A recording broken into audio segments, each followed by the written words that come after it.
Hi, my name is David Ruffer. Some people call me Pop-Up, and I'd like to read you a story.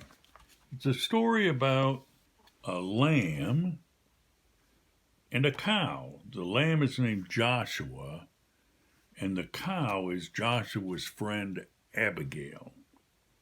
The title is The Crippled Lamb. It's by a guy named Max Lucado. Max Lucado is a man that your mom and dad probably know who he is. He writes lots of books and things. The Crippled Lamb by Max Lucado, and the pictures are by this person named Liz Bonham. Once upon a time, in a sunny valley, there lived a little lamb named Joshua. He was white with black spots, black feet, and sad eyes. See, there he is right there. He's got black spots. He's got black feet. See, it looks like he's got socks on. And he's got sad eyes. Joshua felt sad when he saw the other lambs with snow white wool and no spots. See, they didn't have spots over here. They didn't have socks on their feet. And sad when he saw the other sheep with their moms and dads, especially because he didn't have a mom and dad. But he felt saddest when he saw the other lambs running and jumping because he couldn't. Josh had been born with one leg that didn't work right. He was crippled. He always limped when he walked.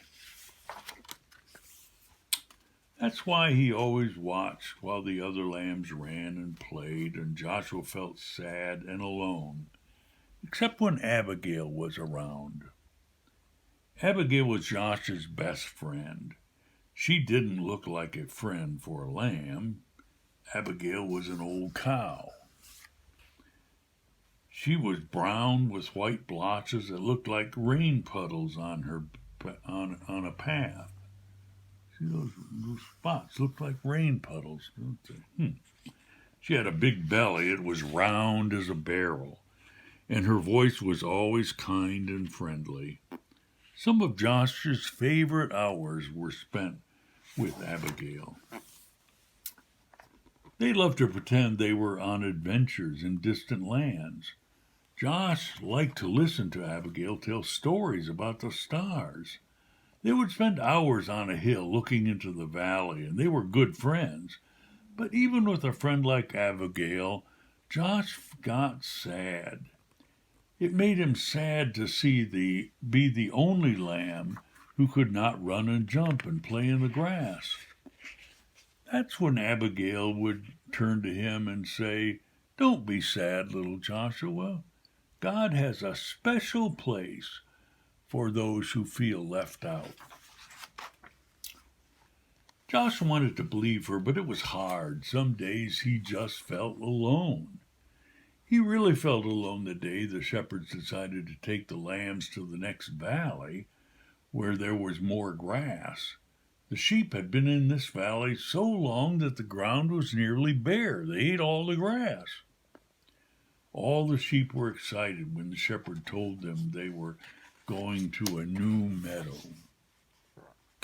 As they prepared to leave, Josh hobbled over and took a place on the edge of the group, and the others started laughing at him. "Ha! You're too slow to go all the way to the next valley. Go back, slowpoke. We'll never get there if we have to wait for you. Go back, Joshua." That's when Josh looked up and saw the shepherd standing in front of him. "They are right, my little Joshua. You better go back. This trip is too long for you. Go and spend the night in the stable." Joshua looked at the man for a long time. Then he turned slowly and began limping away. When Josh got to the top of the hill, he looked down and he saw all the other sheep headed toward the green grass. There's a long sheep. They're all going toward the green grass. He never before had he felt so left out. A big tear slipped from his eye and rolled down his nose and fell on a rock. Just then he heard Abigail behind him, And Abigail said what she always said when Josh felt sad. Don't feel sad, little Joshua. God has a special place for those who feel left out. Slowly the two friends turned and walked to the stable together. By the time they got to the little barn, the sun was setting like a big orange ball. Joshua and Abigail were inside and began to eat some hay out of the feed box. They were very hungry and the hay tasted good. For a while Joshua forgot that he had been left behind. Go to sleep, little friend, Abigail said after they finished eating. You've had a hard day. Joshua was tired, so he lay down in the corner and on some straw and closed his eyes. He felt Abigail lie down beside him, and he was glad to have Abigail as his friend. Soon Josh was asleep. At first he slept soundly, curled up against Abigail's back. In his sleep he dreamed. He dreamed of running and jumping just like the other sheep. He dreamed of long walks with Abigail through the valley. He dreamed of being in a place where he never felt left out. Suddenly, strange noises woke him up. Abigail, he whispered, wake up, I'm scared. Abigail lifted her big head and looked around. The stable was dark except for a small lamp hanging on the wall. Somebody is in here, Josh whispered. They looked across the dimly lighted stable, and there, lying on some fresh hay in the feed box, was a baby.